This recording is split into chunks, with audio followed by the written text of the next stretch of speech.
നമസ്കാരം. Pothanikkad police station പരിധിയിലെ പിടവൂർ മുസ്ലിം പള്ളിയിൽ ഗ്ലാസ് ഡോർ തകർത്ത് കവർച്ച. കോതമംഗലം പോത്താനക്കാട് റോഡിന് സമീപം പിടവൂർ ബദരിയ ജുമാ മസ്ജിദിലാണ് മോഷണം നടന്നത്.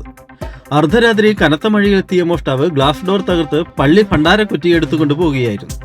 തുടർന്ന് മോഷ്ടാവ് അസിസ്റ്റന്റ് ഇമാന്റെ വിശ്രമമുറിയിൽ കയറി പരിശോധന നടത്തിയെങ്കിലും ഒന്നും ലഭിച്ചില്ല.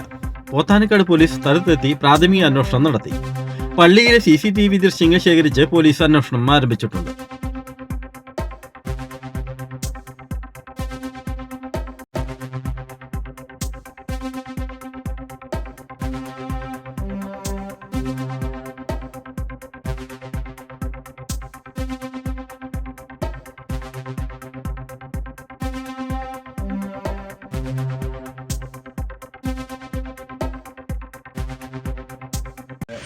ഇന്നലെ രാത്രി 1 മണിക്ക് ഒരു കള്ളൻ കയറി പള്ളിയുടെ ഫ്രണ്ടിലെ ഡോറ് ഗ്ലാസ് അടിച്ച് പൊളിച്ച് അകത്ത് കയറി ഭണ്ഡാരക്കുറ്റിയും മറ്റു സാധനങ്ങളും മോഷ്ടിച്ചുകൊണ്ട് പോയിട്ടുണ്ട്.